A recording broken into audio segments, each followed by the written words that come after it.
Sou nutricionista clínica, tenho pós-graduação em Oncologia, tenho uma vida dedicada toda a trabalhar com doentes oncológicos, trabalho no Instituto Português de Oncologia do Porto, que é um dos maiores centros oncológicos público, desde 92 e dirijo o serviço desde 2000.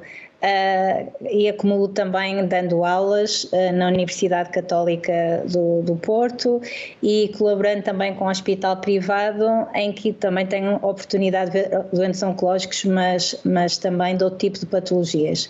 E, portanto, o que eu vos trago aqui não é a visão de uma investigadora, como é o caso da Carla, mas uma visão muito do terreno e de alguém que está há muitos anos a trabalhar na área da oncologia, que enquanto diretora continua a fazer clínica, portanto cerca de 60% do meu tempo continua a ser dedicado a ver doentes, grande parte do meu dia, e é de facto, para mim é muito gratificante trabalhar com este tipo de doentes, porque se há doentes que valorizam a intervenção do nutricionista é o doente oncológico.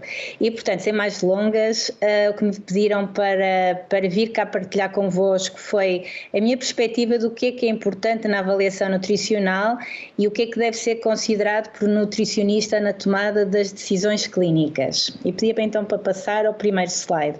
Aqui, em resumo, tenho os tópicos dos aspectos que eu pretendia apresentar com a aula, que não podemos deixar de falar do risco, porque o risco é que faz com que haja esta necessidade de avaliar os nossos doentes. Essa avaliação é que nos vai ajudar a tomar a decisão clínica mais adequada para aquele indivíduo. A otimização do estado nutricional nos diferentes contextos terapêuticos e depois deixar-vos no final algumas pequenas notas daquilo que é importante retermos e levarmos para casa ao fim deste fim de tarde. Se pudesse passar ao próximo. Então, falando do risco nutricional, porque é que é tão importante nós termos isto em consideração na oncologia? Porque, de facto, o risco é excepcionalmente alto. Em Portugal, nós criamos uma palavra que no fundo é da tradução da malnutrition, que é a palavra desnutrição, que é o conceito que para nós melhor descreve aquilo que é um estado de malnutrição por déficit, por carência. E de facto é importante termos isto em consideração porque a prevalência da desnutrição é alarmante já à data do diagnóstico, varia muito de acordo com a tipologia de tumor, e muitas das vezes estes doentes são acompanhados de uma desnutrição associada de sarcopenia. E, de facto, a sarcopenia tem por si só um valor prognóstico com muito significado clínico e, independentemente, está associada à redução da sobrevida global. E, portanto, a avaliação nutricional tem também a possibilidade de identificar estas situações de sarcopenia. Mais grave ainda é quando este estado de nutrição evolui de uma forma muito desfavorável e leva à caquexia, que já está presente ao diagnóstico em algumas situações e que sabemos que, por mais que sejam os nossos esforços, ela vai agravar ao longo do tratamento e cada vez mais os tratamentos são multimodais e portanto, essas diferentes abordagens terapêuticas vão contribuir para este agravamento deste mau estado nutricional e também percebermos que na doença avançada, nos estadios mais avançados, a caquexia já surge em cerca de 40% a 50% das situações. Se pudesse passar ao próximo, por favor. Então, este risco nutricional tem como origem vários fatores, alguns deles modificáveis, que são aqueles em que nós podemos intervir, mas existem uma série de outros que nós não podemos atuar. O facto de cada vez termos mais doentes oncológicos idosos, situações sociais muito complexas, cada vez populações mais envelhecidas que vivem só, com comorbilidades associadas que vêm dificultar ainda mais esta nossa abordagem alimentar e nutricional, e por vezes doentes institucionalizados e sem acesso à correta nutrição. Outro dos aspectos que também tem muito impacto neste risco é a localização do tumor. Este é de facto um dos principais determinantes do risco nutricional. E se pensarmos em todos aqueles doentes que nos aparecem no consultório, de facto os de cabeça-pescoço, os doentes com patologia pulmonar, pancreáticos, esofágicos e digestivos, são aqueles que nos apresentam a admissão à primeira consulta já com um estado nutricional muito deficitário. Se pudesse passar o próximo. E então o hallmark da desnutrição associada ao cancro tem toda esta dinâmica de aspectos que têm que ser considerados. Todas as alterações metabólicas, o aumento das necessidades, a presença de inflamação, toda a constelação de sintomas que surgem de início, mas que vão flutuando e por vezes agravando ao longo dos tratamentos, acarretam uma ingestão alimentar instável que habitualmente se traduz num balanço energético negativo. Este balanço energético condiciona uma perda de peso involuntária e alterações na composição corporal, na alteração da massa gorda, na perda de massa magra, inevitavelmente na perda de músculo esquelético, que leva à sarcopenia e com impacto marcado quer na força muscular, quer na função, que por sua vez vai afetar o estado imunitário, a capacidade de cicatrização, a fragilidade e ter um impacto muito grande em termos de intercorrências, de infecções que podem surgir e interferindo de uma forma muito nefasta na convalescência e na recuperação. Se puder passar o próximo, por favor. Então sabemos que para este risco, a ingestão nutricional, a carga tumoral, o tal estado inflamatório que vimos no slide anterior e muitas das vezes também causas que o próprio contexto hospitalar causam e contribuem para a diminuição da ingestão alimentar, o jejum, as ausências de internamento para fazer exames, intercorrências que vão surgindo, todos estes aspectos vão contribuir para este risco e agravamento do estado nutricional. Próximo, por favor. E por isso chegamos então ao ponto em que é preciso avaliar, independentemente da entidade que defina ou que designa o que é avaliação nutricional, há aqui um aspecto comum, que é a avaliação nutricional tem como propósito avaliar dados que vão ajudar na decisão nutricional e dados esses que são retirados através da história dietética, da história clínica e nutricional do doente, de um exame físico muito bem feito, de uma interpretação dos parâmetros bioquímicos, uma avaliação antropométrica. Portanto, independentemente da escola, todos estes aspectos são tidos em consideração na avaliação nutricional. E é isso que nós vamos agora revisitar nos slides seguintes. Se puder passar o próximo. Há sempre às vezes uma confusão entre rastreio e avaliação nutricional. De facto, a avaliação nutricional surge depois do rastreio.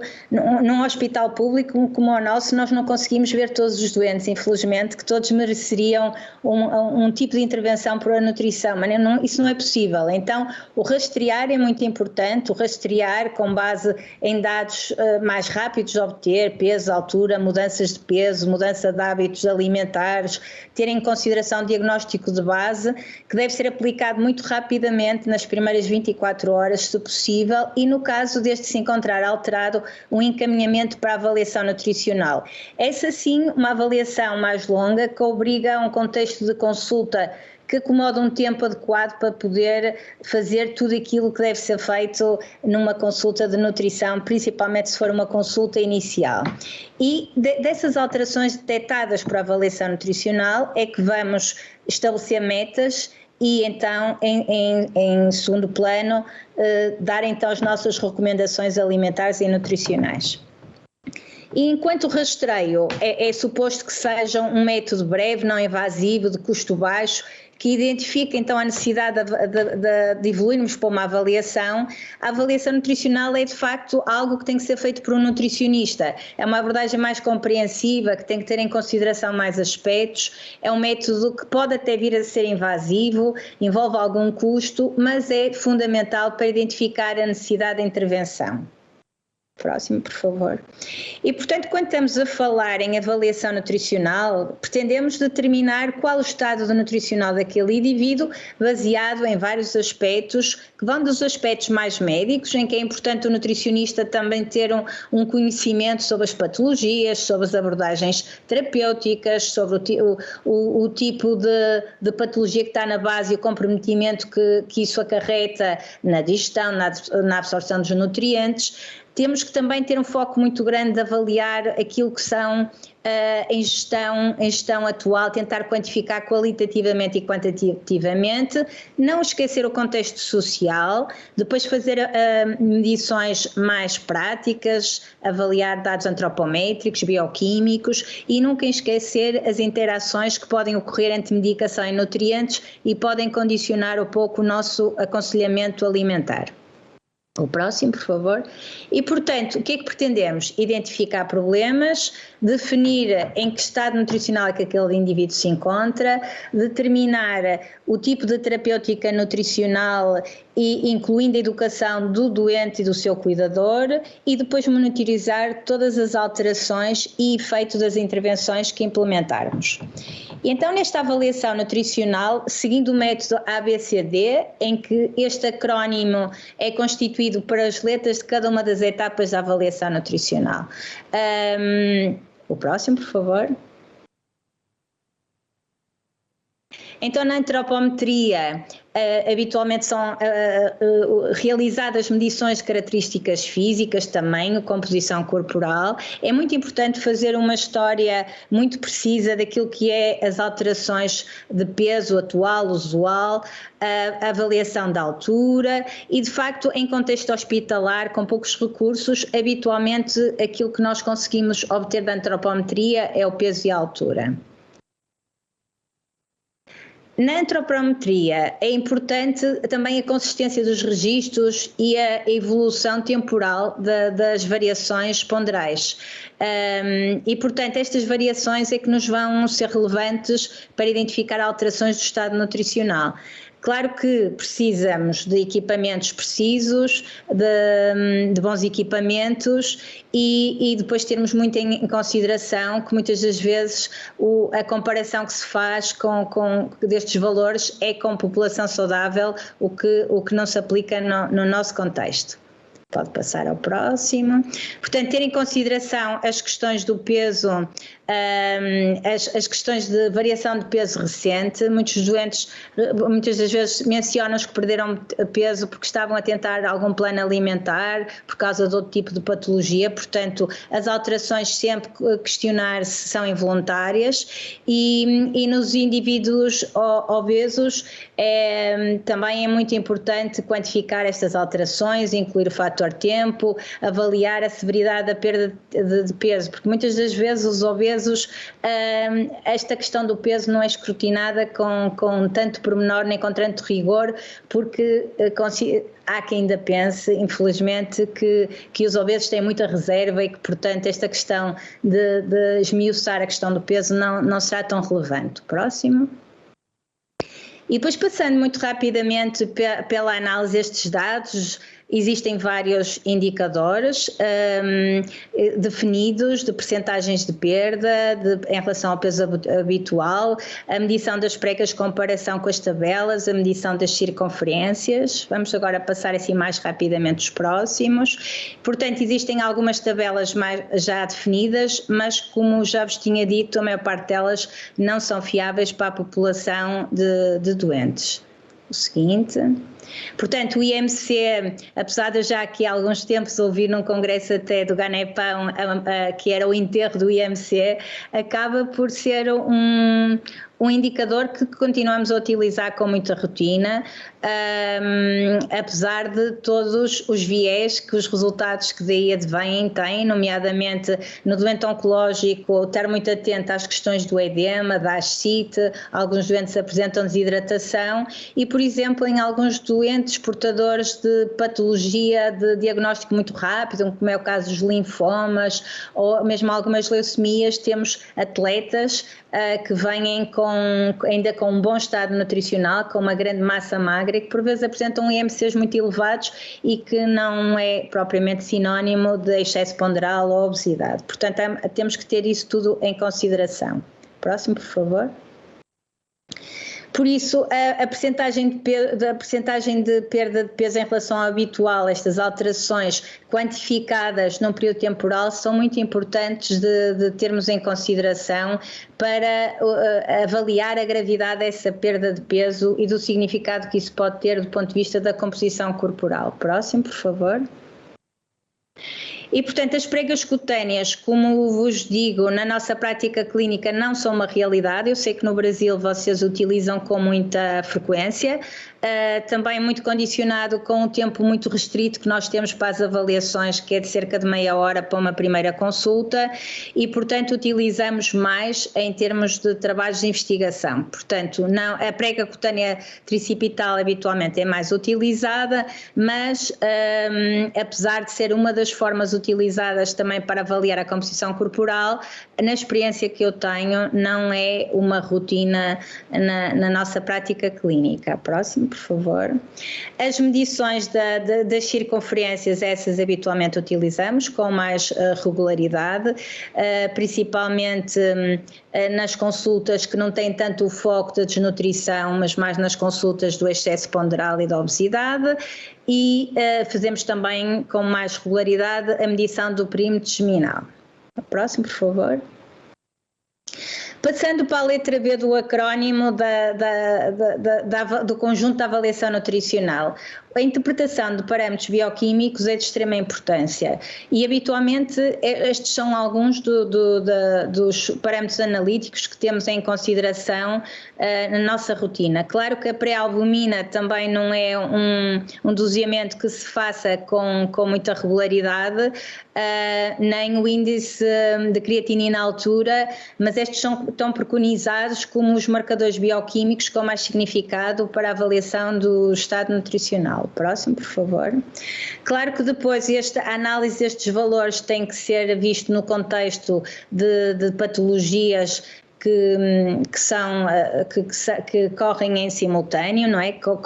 Comorbilidades, mas o nutricionista tem que ter um conhecimento de quais os valores adequados e o significado que essas alterações possam ter para depois podermos atuar com a abordagem nutricional e alimentar que propusermos. O próximo, por favor. E portanto este aqui é um dos indicadores que também não se utiliza assim na rotina, mas que também tem um significado importante e que se utiliza mais em contexto de estudos de trabalhos de investigação. Próximo, por favor. Na avaliação nutricional, mais do ponto de vista clínico e do exame físico, habitualmente temos em consideração a patologia de que o doente é portador, se existem sintomas que interfiram com a alimentação, como por exemplo a anorexia, as disfunções do trato gastrointestinais, e depois temos também em consideração a presença de úlceras por pressão e a presença de edemas, ascite e alergias e intolerâncias alimentares. Por isso são também requisitos que no nosso guião de consulta têm que ser avaliados em todos os doentes.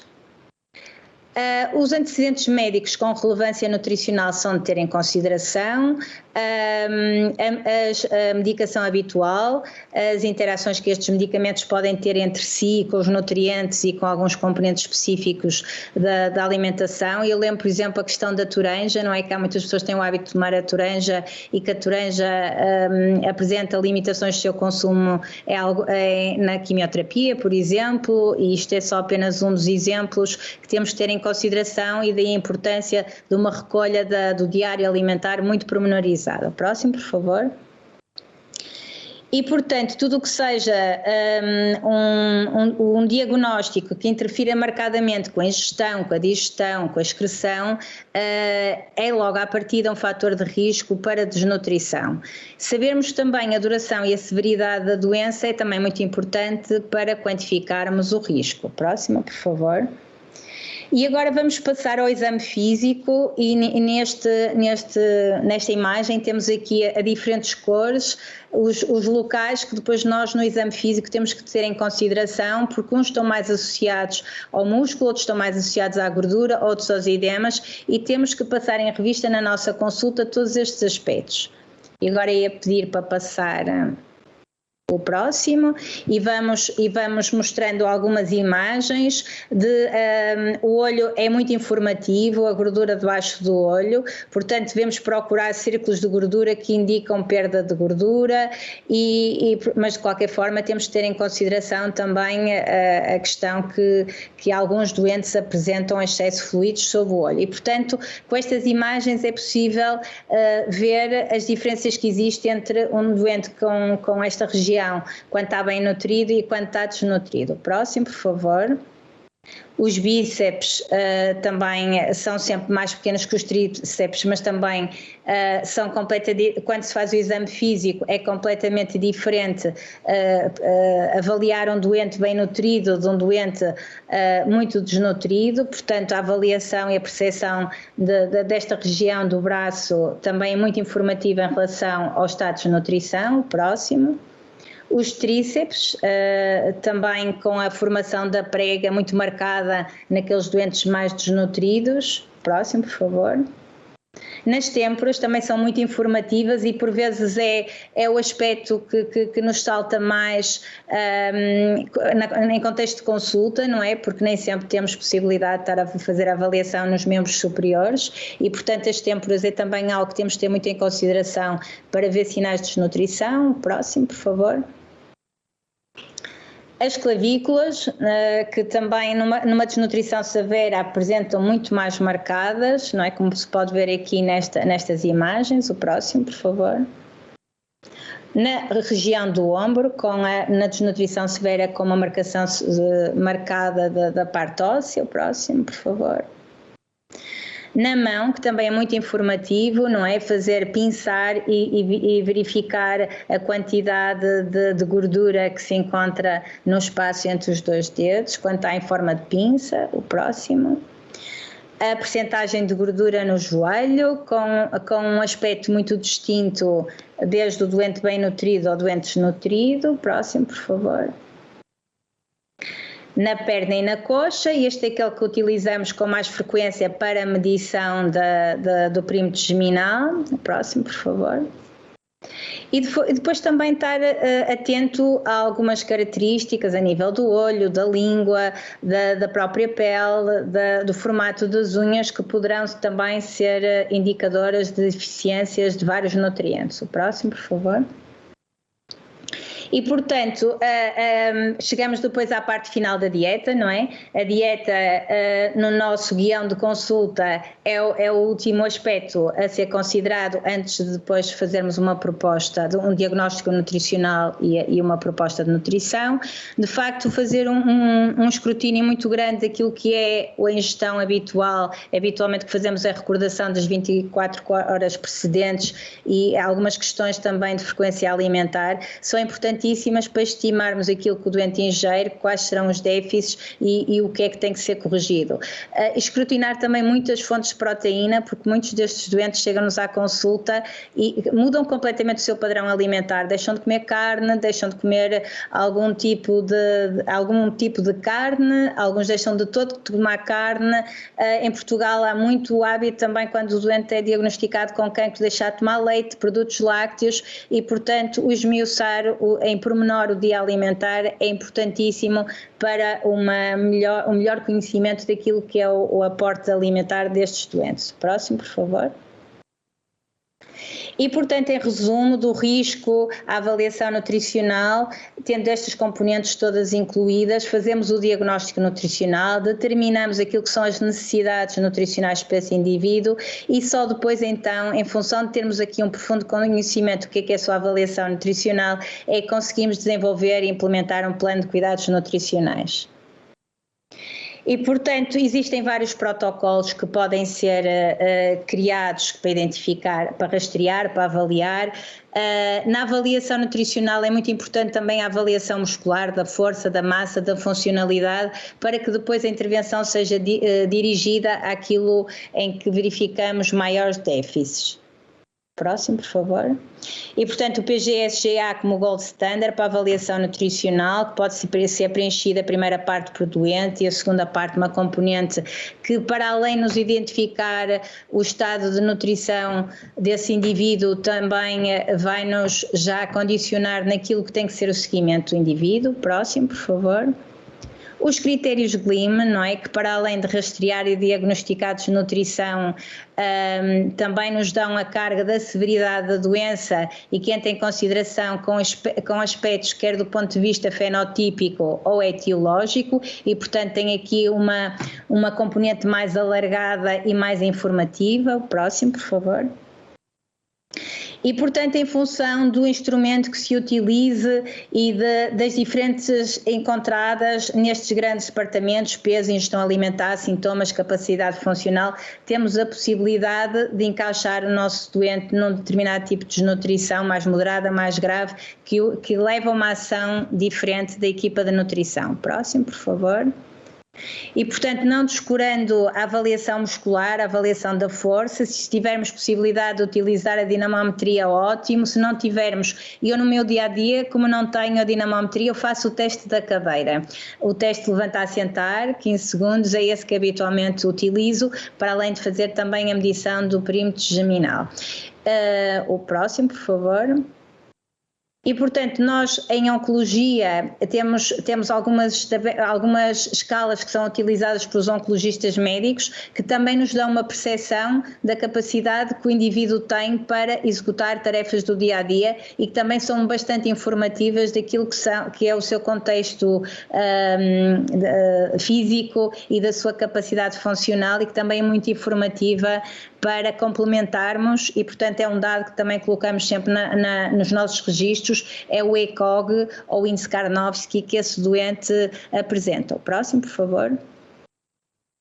E, portanto, como vos disse, na prática clínica a nossa estratégia é mais pragmática, é de facto o teste de levantar-sentar, em que o doente executa sempre que vem à consulta e que também consegue ver os progressos em função da avaliação para avaliação. O que não conseguia fazer e o que passou a fazer.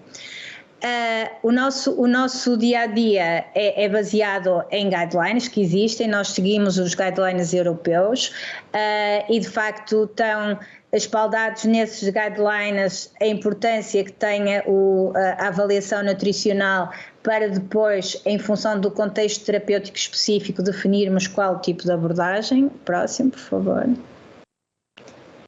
E, portanto, nesta intervenção alimentar e nutricional dirigida, não é? Estão definidos os aportes de energia, de proteína, mas de facto todos estes componentes têm que ser ponderados, os riscos, os encargos, os custos. Em Portugal temos uma grande limitação que é os produtos de nutrição entérica não são comparticipados, os doentes têm que suportar na íntegra a compra destes produtos, só doentes com sondas muito, muito finas é que o hospital fornece e que nos traz algumas limitações por vezes nas prescrições. O próximo, por favor. E, portanto, estas questões nutricionais em oncologias devem ser consideradas num contínuo, porque sabemos que o doente vai, de tratamento em tratamento, ter aqui um dano maior do seu estado nutricional e cada vez mais estas terapêuticas são multimodais e de intensidade consecutiva e assim como o doente vai saltando de terapêutica em terapêutica, paralelamente a abordagem nutricional deve de acompanhar este evoluir também e esta escalada terapêutica.